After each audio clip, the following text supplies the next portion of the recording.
رسول اللہ۔ بسم اللہ الرحمن الرحیم۔ صرف 5 منٹ کا مدرسہ قرآن و حدیث کی روشنی میں 10 باتیں۔ آج کی اسلامی تاریخ 14 ربیع الاول۔ نمبر 1، اسلامی تاریخ، انوکھا خریدار۔ حضرت جریر بن عبداللہ رضی اللہ عنہ ایک بڑے مرتبے کے صحابی ہیں۔ ہمیشہ دوسروں کا بھلا چاہتے، اپنا نقصان برداشت کر لیتے، لیکن کسی دوسرے کا نقصان آپ سے دیکھا نہیں جاتا۔ ایک دفعہ انہوں نے اپنے غلام کو ایک گھوڑا خرید کر لانے کا حکم دیا۔ اس نے 300 درہم میں گھوڑا خریدا اور گھوڑے کے مالک کو قیمت دلوانے کے لیے اپنے ساتھ لے آیا۔ حضرت جریر رضی اللہ عنہ کو قیمت بتلا دی اور گھوڑا بھی پیش کیا۔ گھوڑا دیکھ کر آپ کو اندازہ ہوا کہ گھوڑا بہت قیمتی ہے، اس کی قیمت 300 درہم سے زیادہ ہونی چاہیے۔ آپ نے گھوڑے کے مالک سے کہا، جناب گھوڑے کی بہت کم قیمت لگا رہے ہیں، گھوڑا تو بہت قیمتی ہے، کیا 400 درہم میں بیچیں گے؟ اس نے جواب دیا کہ جیسا آپ کی مرضی۔ پھر حضرت جریر رضی اللہ عنہ نے فرمایا، آپ گھوڑے کی قیمت کا صحیح اندازہ نہیں لگا پا رہے ہیں، اس کی قیمت 400 درہم سے بھی زیادہ ہے، کیا آپ 500 درہم میں بیچنا چاہیں گے؟ اس نے کہا، میں راضی ہوں۔ اسی طرح حضرت جریر رضی اللہ عنہ گھوڑے کی قیمت میں 100 درہم زیادہ کرتے چلے گئے۔ بالآخر 800 درہم میں گھوڑا خریدا اور قیمت مالک کے حوالے کر دی۔ حضرت جریر رضی اللہ عنہ سے کسی نے پوچھا، جب مالک 300 درہم میں دینے کے لیے راضی تھا تو آپ نے اسے 800 درہم دے کر اپنا نقصان کیوں کیا؟ آپ نے جواب دیا، گھوڑے کے مالک کو قیمت کا صحیح اندازہ نہیں تھا، میں نے خیر خواہی کرتے ہوئے اسے پوری قیمت ادا کر دی، اس لیے کہ میں نے نبی کریم صلی اللہ علیہ وسلم سے وعدہ کیا تھا کہ میں ہمیشہ ہر مسلمان کی خیر خواہی کروں گا، پس میں نے اس وعدے کو پورا کیا۔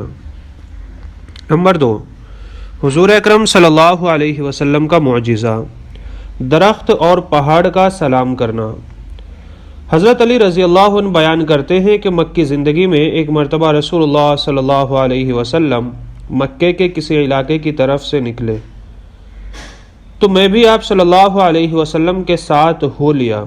چنانچہ میں نے دیکھا کہ راستے میں جس درخت اور پہاڑ کے قریب سے آپ صلی اللہ علیہ وسلم گزرتے وہ آپ سے عرض کرتا، السلام علیکہ یا رسول اللہ۔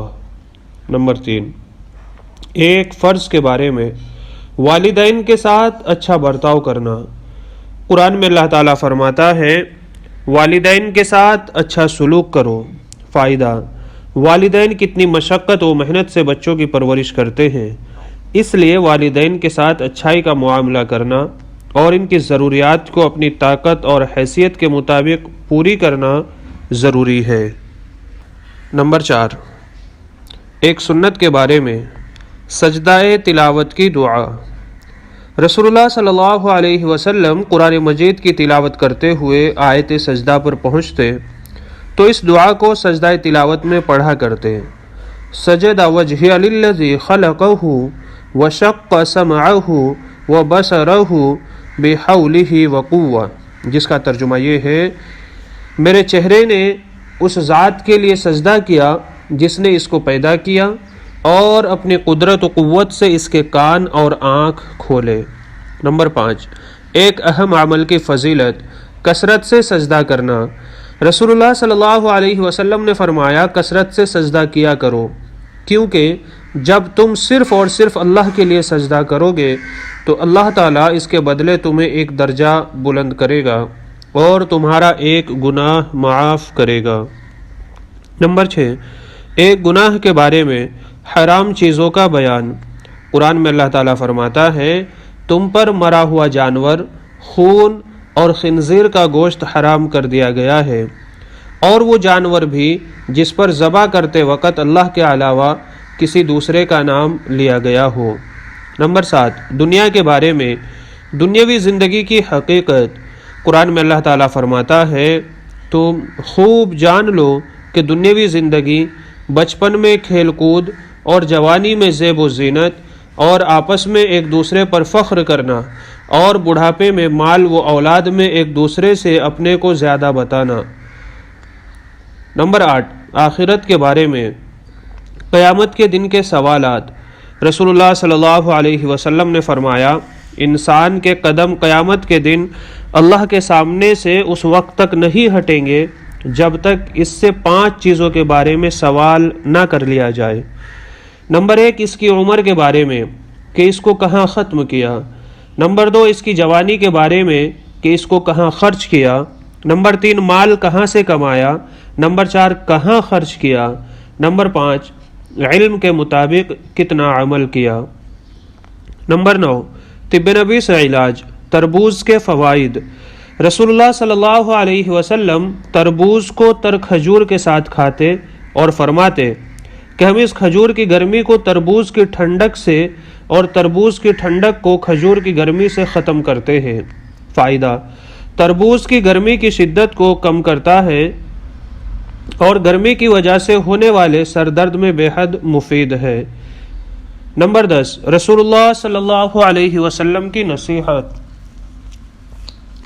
رسول اللہ صلی اللہ علیہ وسلم نے فرمایا، ظلم سے بچو کیونکہ ظلم قیامت کے دن بے شمار تاریکیوں کی شکل اختیار کر لے گا، اور بخل سے بھی بچو کیونکہ کنجوسی سے ان لوگوں کو ہلاک کیا جو تم سے پہلے تھے۔ بخل نے انہیں ایک دوسرے کا خون بہانے پر ابھارا اور بخل ہی کی وجہ سے وہ حرام چیزوں کو حلال سمجھنے لگے۔ اللہ پاک ہم سب کو نیک عمل کی توفیق عطا فرمائے، آمین یا رب العالمین۔ رسول اللہ